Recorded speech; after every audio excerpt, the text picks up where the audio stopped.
जय श्री राधे। श्री हरिवंश राधा वल्लभ लाल की जय। श्री हरिवंश महाप्रभु की जय। परम पूज्य गुरुदेव महाराज की जय हो। बहुत बहुत स्वागत है आप सभी का रसिक अनन्यमाल ग्रंथ में। यहाँ पर हम श्री हरिवंश महाप्रभु के कृपा पात्र संतों के पावन जीवन चरित्रों का श्रवण कर रहे हैं, जिसमें आज हम श्रवण करेंगे श्री करमठी बाई जी का बड़ा ही सुंदर पावन जीवन चरित्र। लेकिन इसे शुरू करने से पहले एक बार महाप्रभु के प्राणों से प्यारे नाम को गा लेते हैं। मेरे साथ साथ आप भी गाइए। जय जय राधा वल्लभ श्री हरिवंश, जय जय श्री वृंदावन श्री वन चंद्र, जय जय जय जय श्री राधे। तो चलिए शुरू करते हैं। श्री करमठी बाई जी। करमठी बाई जी काथरिया बागर नामक गांव के निवासी पुरुषोत्तम नाम के ब्राह्मण की पुत्री थी। यद्यपि इनके ताऊ श्री हिताचार्य के श्री चरणों के अनन्य रूप से आश्रित थे, किंतु इनके पिता इस रस के अनधिकारी होने के कारण सदैव कर्म धर्म में ही लिप्त रहकर एक कर्मेष्ठी ब्राह्मण ही बने रहे, अर्थात जो कर्मों पर ज्यादा ध्यान देते हैं। आपका विवाह उस समय की रीति के अनुसार बाल्यावस्था में ही कर दिया गया था, किंतु विधाता की तो कुछ और ही इच्छा थी। ब्याह होते ही ये विधवा हो गई। यद्यपि पिता के कर्मनिष्ठ संस्कार इनमें स्वाभाविक रूप से जन्म से विद्यमान थे, किंतु विधवा होने के पश्चात तो ये तप, व्रत, यम, नियम आदि कर्मों में दिन रात संलग्न रहने लगी और ऐसा कठिन जीवन बिताने के कारण इनका नाम ही करमठी पड़ गया। जय हो। पिता के संरक्षण में करमठी बाई जी का वैधत्व जीवन यूं तो सुचारू रूप से कटने लगा था, किंतु विधाता से यह भी नहीं देखा गया, क्योंकि वहां तो कुछ और ही विधान बन चुका था। थोड़े ही दिनों में जब ये मात्र 12 वर्ष की अल्पावस्था में ही थी, इनके पिता और पति दोनों ही कुल में कोई भी नहीं बचा। सभी काल के गाल में समा गए। एकमात्र इनके वृद्ध ताऊ श्री हरिदास जी ही शेष बचे रहे। अब करमठी बाई जी को केवल अपने ताऊ का ही आश्रय रह गया। श्री हित जी के पदाश्रित होने के कारण उन्होंने अपने सुउपदेशों द्वारा करमठी बाई जी की कर्म धर्मों के प्रति गहरी आसक्ति से पूर्ण कठोर साधना छुड़वाकर उनके हृदय में विशुद्ध भागवत धर्म के प्रति अटूट आस्था एवं विश्वास पैदा कर दिया। थोड़े दिनों बाद वे करमठी बाई जी को लेकर वृंदावन आ गए और अपने सद्गुरु श्री हित हरिवंश चंद्र जी से इन्हें मंत्र दीक्षा दिलवा दी।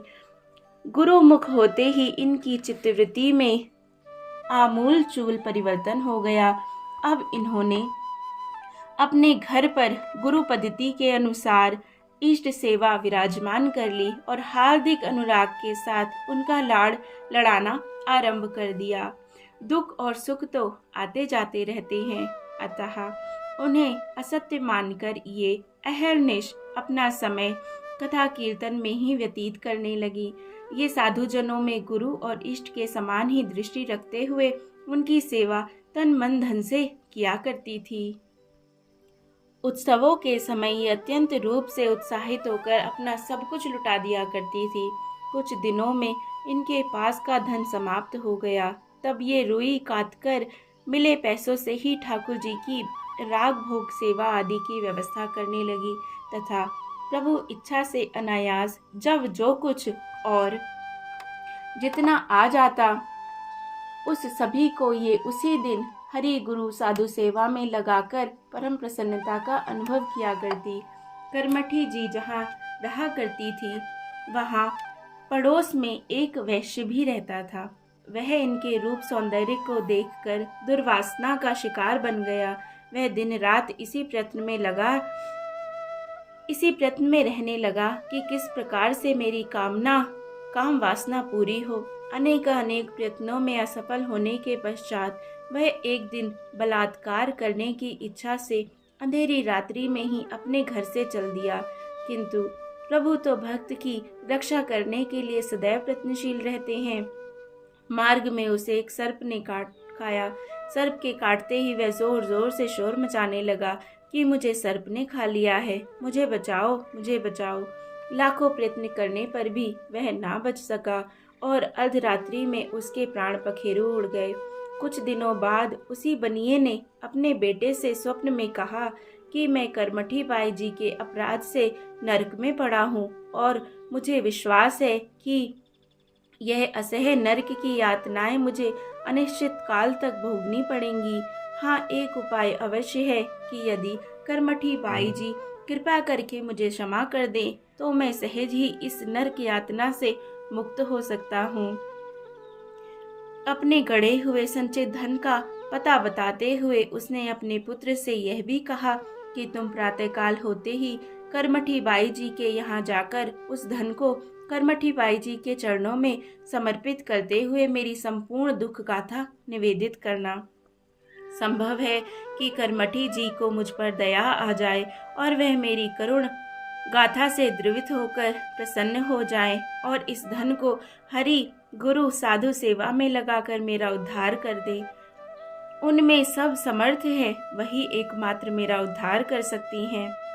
पुत्र ने पिता की आज्ञा के अनुसार प्रातःकाल होते ही गड़े हुए संचित धन को करमठी बाई जी के श्री चरणों में भेंट कर दिया और पिता की दुख गाथा भी कह सुनाई। साधु स्वभावतः दयालु होते हैं। करमठी बाई जी ने वणिक पुत्र को सदुपदेश देकर गुरुमुख कराया और निवेदित धन को हरि गुरु साधु सेवा में व्यय कराकर उस वणिक का उद्धार किया। एक और इसी तरह की घटना करमठी बाई जी के जीवन में घटित हुई।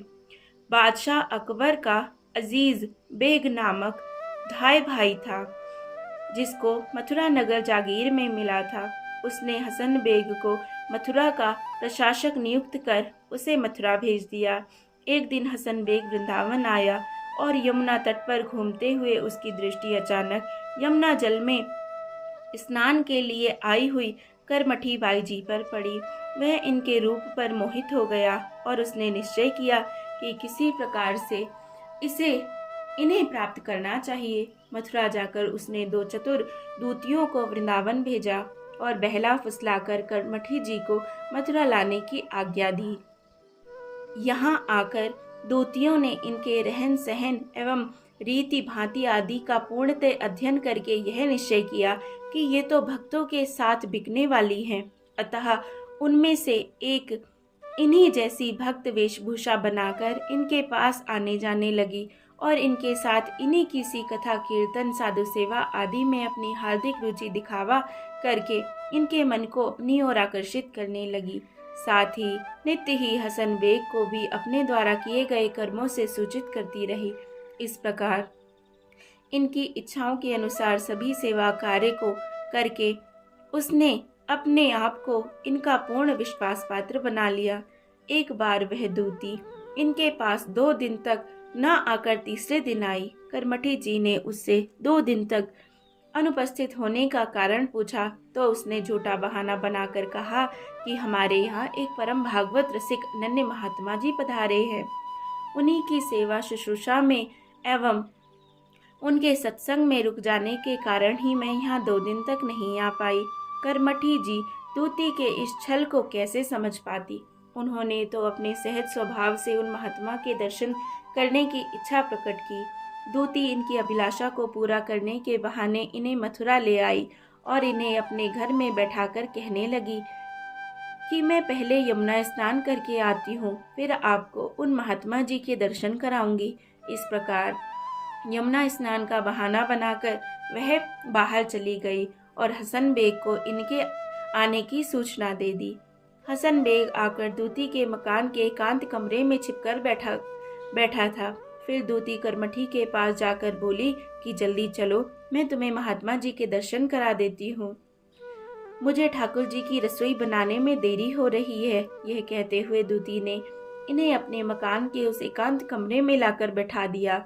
जहाँ पर हसन बेग पहले से छुपा बैठा था, तथा अपनी आंखों के इशारे से हसन बेग को इस बात को बताते हुए स्वयं उस कमरे से बाहर आकर उसके किवाड़ बाहर से बंद कर दिए।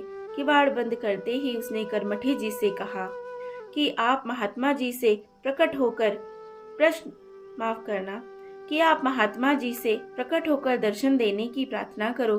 करमठी जी को अकेली जानकर हसन बेग इनके सामने आ खड़ा हुआ। उसे देखते ही ये बहुत डर गई। काम वासना से पीड़ित हसन बेग इनके वक्ष स्थल पर अपना हाथ रखने एवं दुराचार करने के लिए आगे बढ़ता ही चला आ रहा था, तथा इन्होंने सर्वथा असमर्थ होकर अपने नेत्रों को बंद करके परम आर्त हृदय से श्री हित जी महाराज का स्मरण किया। हित प्रभु तो सर्वत्र व्याप्त है, वे तत्काल ही वहां सिंघनी के रूप में प्रकट हो गए। अब हसन बेग को करमठी जी के स्थान पर महाभयानक सिंघनी दिखाई पड़ने लगी। उससे बचने के लिए वह जहां जहां दौड़कर जाता, उसे दिखाई पड़ता कि सिंघनी गरजते हुए उसकी ओर ही आ रही है और झपट्टा मारकर उसे खा ही जाएगी। अब हसन बेग की सारी काम चेष्टाएं तो दूर भाग गईं और अपनी साक्षात मृत्यु उसे अपने सामने खड़ी दिखाई देने लगी।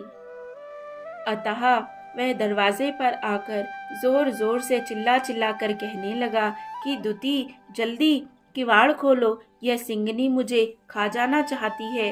किवाड़ खोलने पर दुती ने देखा कि वह कह रहा है, मैं मरा। यद्यपि उसके मुंह से आवाज नहीं निकल पा रही, फिर भी उसने कांपते कांपते ही सारी घटना दुती को कह सुनाई।